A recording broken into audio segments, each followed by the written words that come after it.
Welcome to Dejobnik, your command post for clarity and perspective.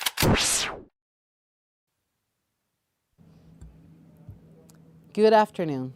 My name is Ilana Stein, Israeli government spokesperson. This is day 131 of the October 7th war.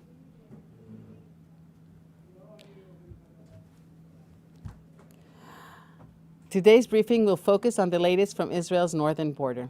This morning, numerous launches were identified crossing from Lebanon onto the areas of Netua, Manala, and into the IDF base in northern Israel. The IDF immediately struck the sources of the fire. As a result of this attack, one Israeli woman was killed, and at least 8 were hospitalized from the Hezbollah rocket fire. An IDF base was also hit in the barrage. Just yesterday, Hezbollah assaulted the city of Kiryat Shmona, where a mother and her 15-year-old son are still hospitalized and being treated for their injuries. I say this loudly and clearly.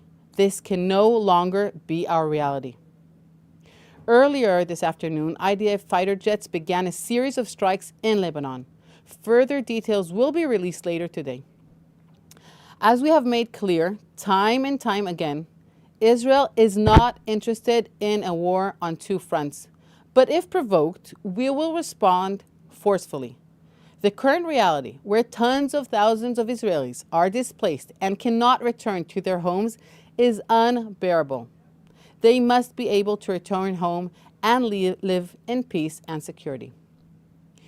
Moving to our hostages. Today, 100 representatives of the hostages' families flew to the Netherlands and filed an official complaint with the International Criminal Court at The Hague against Hamas leaders.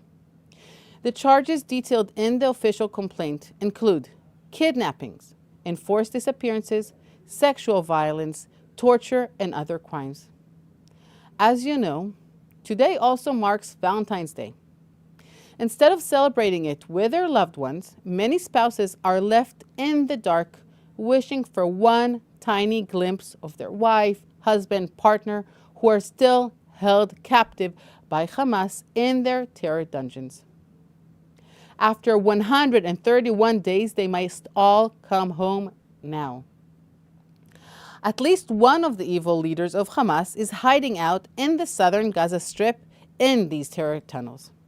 The IDF spokesperson yesterday revealed footage of Hamas leader Yahya Sinwar in tunnels under Khan Yunis.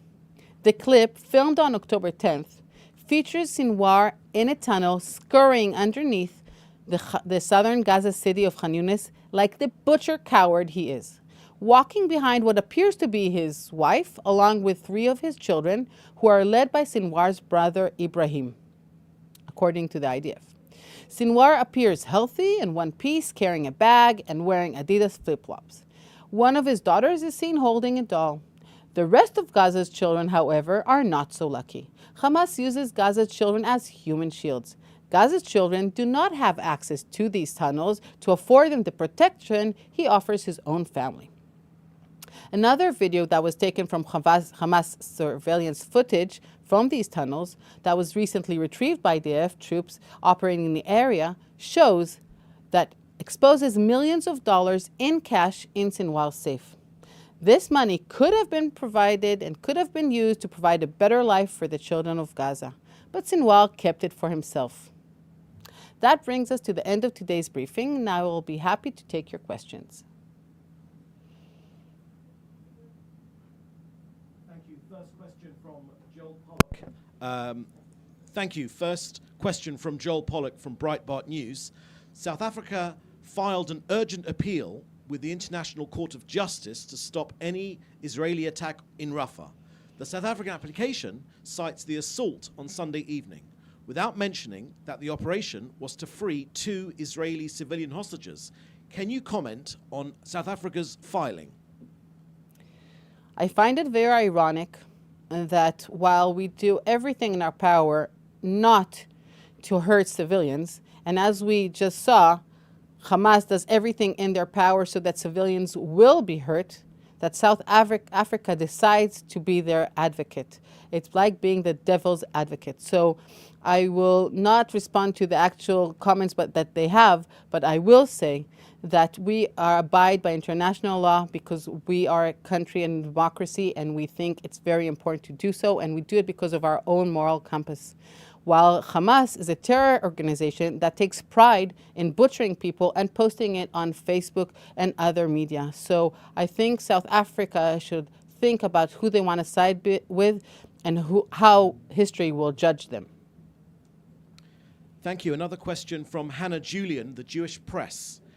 Any comment on today's Hezbollah rocket barrage on northern Israel regarding French pressure to accept a compromise deal that would send Hezbollah 10 kilometers from the border instead of enforcing Resolution 1701 north of the Litani River? As you know, we think that the UN resolution should be respected, and this is what we are aiming for. Other discussions that are being taking place behind closed doors I cannot comment about, but what we know is that we need our people to be secure. For 4 months, these people have not been in their homes, have not been doing their jobs because of Hezbollah attacking us and deciding to do this without any reason to do so whatsoever. So we hope that the international community understands that this cannot take place anymore and that we need their support, and they should stand behind the UN resolutions that were already accepted in the past and now we should all make sure that they actually are respected. Another question from Hannah Julian, the Jewish Press. Which IDF base was hit, and was anyone injured, and was there damage? In my comments before, I discussed the damage. I cannot talk specifically about a specific base, but we do have casualties, as I said before, and of course every casualty is something that is very, very sad for us. And as we said, we do not want this war, and we do not want casualties. Question from Gwen Ackerman of Bloomberg. Does Israel see today's attacks as an escalation? This war has been taking place for, as you know, for 4 months and for 131 days. And there's been highs and there have been lows, but basically it should stop. And this is what we want the world to understand. This has to stop, and as fast as possible. Thank you. That's the last question. Thank you for your time, and we'll see you in our next briefing.